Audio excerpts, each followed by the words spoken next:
We are going to be working with session data today. And you have worked with session variables in other classes. In the 180 class, we stored data in local variables and session variables. And in the 228 class, we use session variables as well. And basically, if you create session data, the data will be available during the current internet session. Once you close the browser, the data is gone.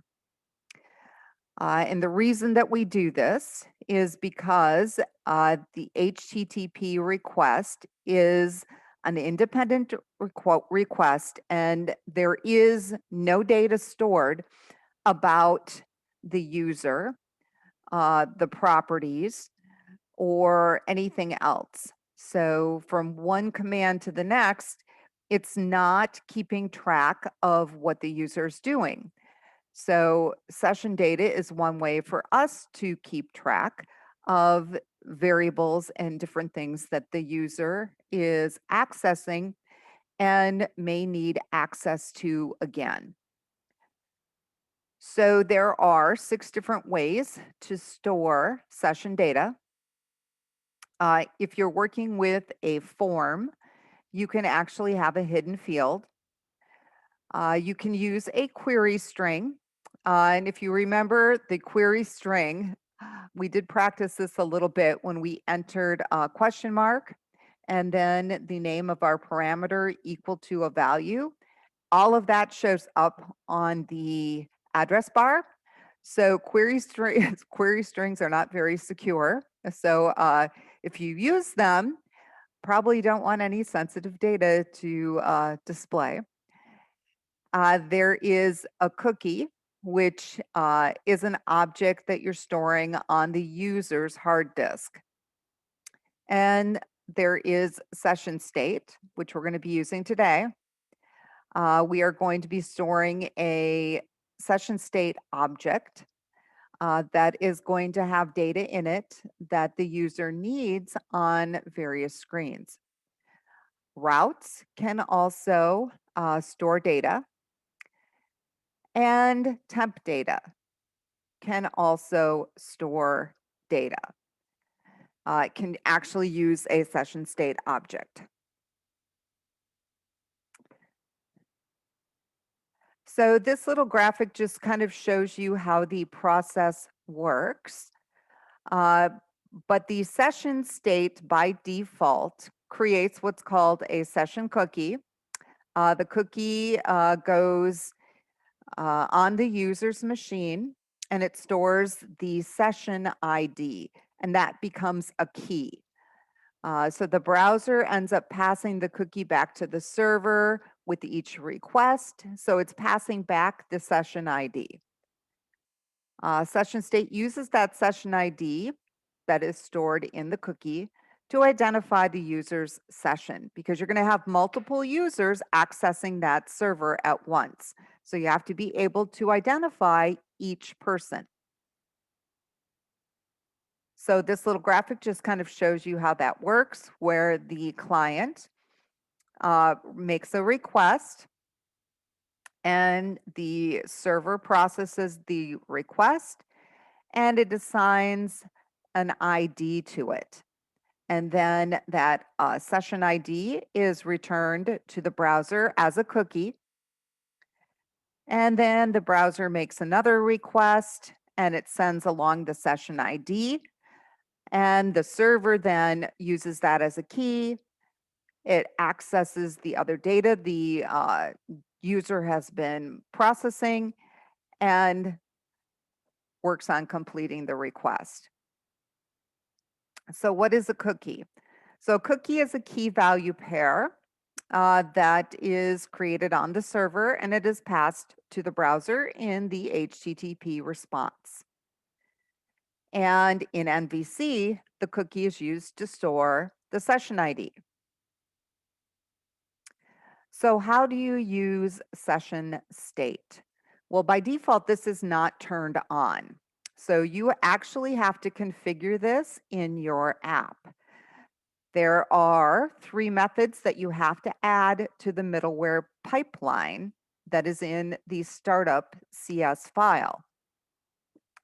You need to add memory cache and add session. Those go into configure services. And then you have to add use session to configure. And the location where you put these is for add memory cache and add session, it has to go above the statement that says add controllers with views. And for use session, it has to go above use endpoints. So here is a little example. You can see it's configure services. And we have the add memory cache. We've got add session. You can see that we are using a services object to invoke those methods.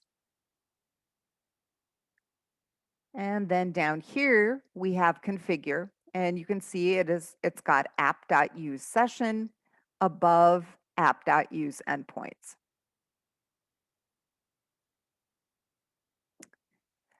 Now, you may be wondering or thinking, I thought cookies were becoming outdated. How is this going to work if the user has turned cookies off? There is an option that you are going to want to turn on that basically says the cookie is essential for the application to work properly.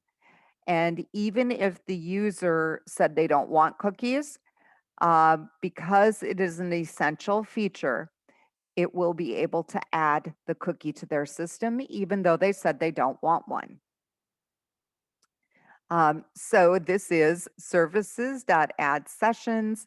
You can see we have a Lambda here, and there's 2 settings that I've changed. One is the timeout setting. The default is 5 minutes, and this is changing it to 20 minutes. And then the second one basically is indicating that, yes, the cookie is essential. We've set it to true.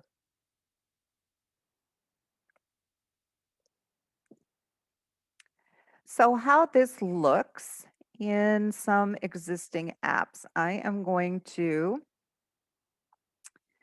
take a look at a couple apps that come with this particular chapter.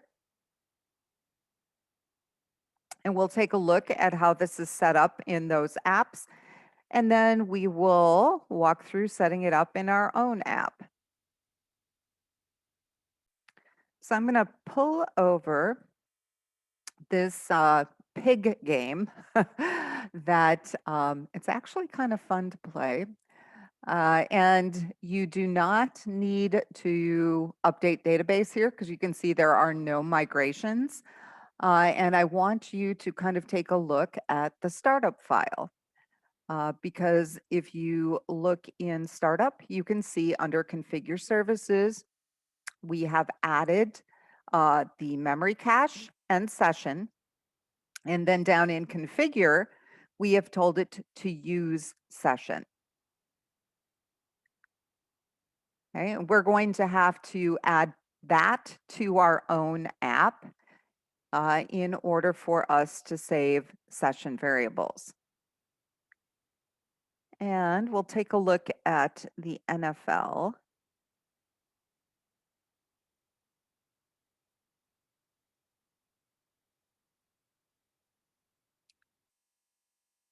And I'm going to pull it over here in a second. It's very busy working on something. So here is our NFL app. And you can see here's configure services. And this is actually a pretty good example because we've got the add memory cache, add session, and here we've also got the add session with the options. That is lengthening the timeout and saying the cookie is essential. And then down here, we've got app use session. So our next step is going to be to modify the app that we were working on last week in the bag. And if you remember that particular app, we were using view data, temp data, and view bags to pass data from the controller to the view. And we're going to adjust it so it's using session data instead.